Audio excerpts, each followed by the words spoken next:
So hello everyone, हम बात करेंगे क्वेश्चन नंबर 11 की। तो क्वेश्चन नंबर 11 बोलता है state whether the following are true और फॉल्स, जस्टिफाई योर आंसर।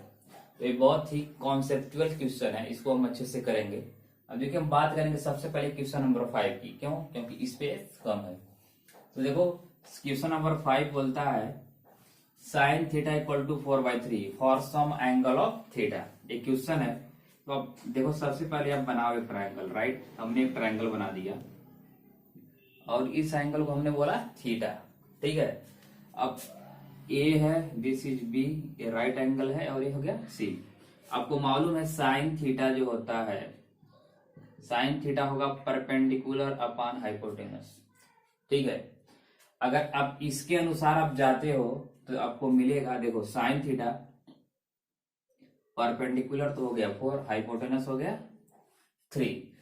अब इससे ये पता चल गया, ये चल रहा है कि जो तुम्हारा हाइपोटेनस की वैल्यू है ये लेस देन है किससे, परपेंडिकुलर से, जो कि ये सही नहीं है, ठीक है।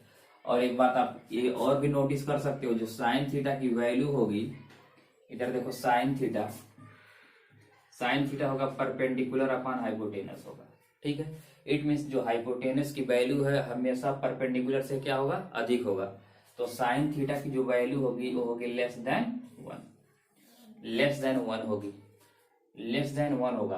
तो साइन थीटा की वैल्यू या तो 1 से कम होगा और या तो पार्टिकुलर केस में 1 के बराबर होता है, 1 से ज्यादा कभी नहीं होता है। तो ये क्वेश्चन नंबर 5 का आंसर है। तो ये जो क्वेश्चन नंबर 5 पे साइन थीटा इक्वल टू 4/3, इस स्टेटमेंट को बोलोगे आप क्या है, फॉल्स है। क्यों? क्योंकि यहाँ पे जो साइन थीटा की वैल्यू है 1 से ज्यादा है। आप देख भी रहे हो साइन थीटा क्या होता है, परपेंडिकुलर अपन हाइपोटेनस। किसी भी ट्रायंगल में क्या होगा, तुम्हारा जो परपेंडिकुलर की वैल्यू होगी हाइपोटेनस से छोटी होगी। तो यहाँ पे देखो इस ट्रायंगल में 4 परपेंडिकुलर है और 3 हाइपोटेनस है, जो कि रॉन्ग है। तो अब हम बात करेंगे क्वेश्चन नंबर 4 की। अब क्वेश्चन नंबर 4 में देखो क्या है, cot A is the product of cot and A. बोला है cot A is the product of cot and A. एक स्टेटमेंट क्या है भाई, फॉल्स है। ये भी फॉल्स है। क्यों? क्योंकि देखो जो कॉट, इसको लिखते हैं कॉट, कॉट ए का मतलब होता है cot of angle A, cot of angle A. इसी को हम शॉर्ट में बोलते हैं कॉट ए। ये मल्टीप्लाई नहीं है, बिना ए के इस कॉट का कोई मीनिंग नहीं है। इसी तरीके से अगर आप साइन ए लिखते हो तो इसका मतलब है साइन ऑफ एंगल ए। तो साइन ऑफ एंगल ए इसको बोलते हैं और आपको ये रेशियो देता है कॉट ए। अब देखो साइन ए क्या होता है, परपेंडिकुलर अपॉन हाइपोटेनस। जब आप साइन ऑफ एंगल ए लेते हो किसी भी राइट एंगल ट्रायंगल में तो आपको रेशियो देता है परपेंडिकुलर अपॉन हाइपोटेनस। तो देखो, तो इसका मतलब ये नहीं है कि जो साइन है उसमें ए का मल्टीप्लाई है। ये स्टेटमेंट भी क्या है, रॉन्ग है। इसको पढ़ते हैं क्या, साइन ऑफ एंगल ए। तो इस स्टेटमेंट का आंसर होगा फॉल्स। ये भी क्या है, फॉल्स है। अब हम बात करेंगे गाइस क्वेश्चन नंबर 3 की। अब देखो क्वेश्चन नंबर 3 क्या है, लिख रहा है cos A is the abbreviation used for the cosecant of angle A। अब देखो cos को आप लिखते हो कोसाइन, cos को लिखते हैं कोसाइन, और देखो कोसाइन को शॉर्ट में लिखोगे cos लिखते हैं, ठीक है। अगर कोसाइन A लिखा होगा तो शॉर्ट में लिखोगे cos A, और उधर क्वेश्चन में दिया है सेकंड पार्ट कोसेकेंट। अगर कोसेकेंट ए लिखा रहेगा तो इसको आप तो लिखोगे शॉर्ट में कोसेक ए। तो ये भी स्टेटमेंट क्या है, फॉल्स है। क्यों? क्योंकि कोसेकेंट को लिखोगा कोसेक ए, और एक ये तो कोसाइन का शॉर्ट फॉर्म है कोसेक। तो ये स्टेटमेंट फॉल्स हुआ। अब हम बात करेंगे क्वेश्चन नंबर 2 की।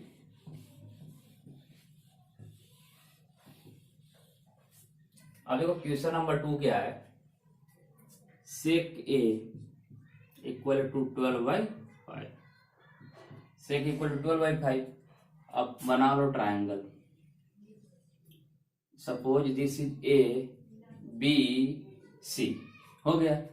अब देखो आप अगर आप कॉस की बात करते हो तो कॉस इक्वल टू होता है बेस अपॉन हाइपोटेनस होता है। अगर आप सेक ए लिखोगे तो सेक ए होगा हाइपोटेनस अपॉन बेस, राइट।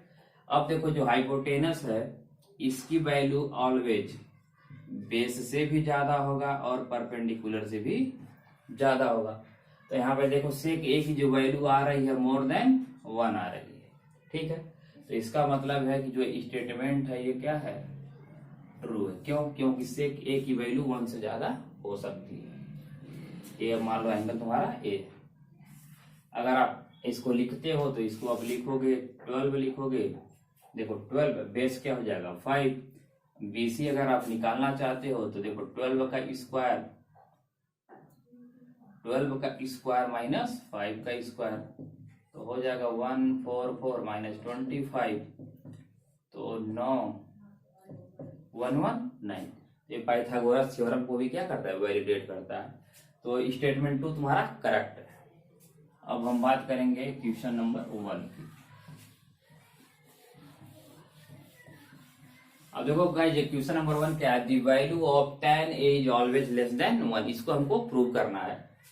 अब देखो आप, हमने बनाया राइट एंगल ट्रायंगल, इसको सपोज ये बोलते हो ये B है और नाउ दिस इज C।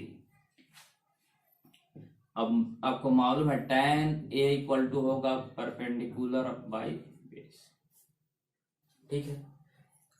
अब tan a की वैल्यू डिपेंड करेगी तुम्हारी परपेंडिकुलर और बेस दोनों पे, ठीक है। सपोज हम एक ट्रिपलेट लेते हैं 3 4 5, एक ट्रिपलेट लिया 3 4 5। देखो दो ट्रायंगल बनाते हैं,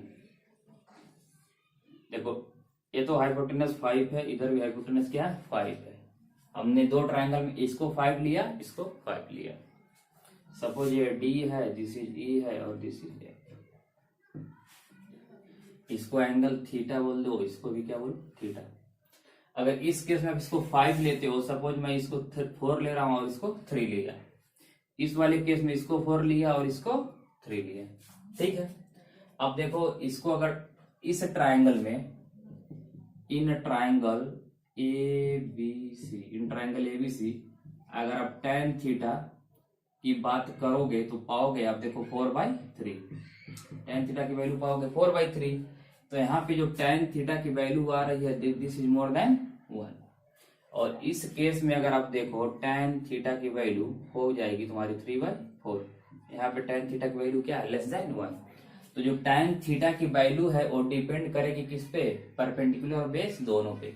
अगर आपका परपेंडिकुलर बेस से ज्यादा हो तो ये वैल्यू 1 से ज्यादा आएगी। अगर बेस तुम्हारा ज्यादा होगा और परपेंडिकुलर क्या होगा, कम होगा, तो वैल्यू 1 से कम होगी।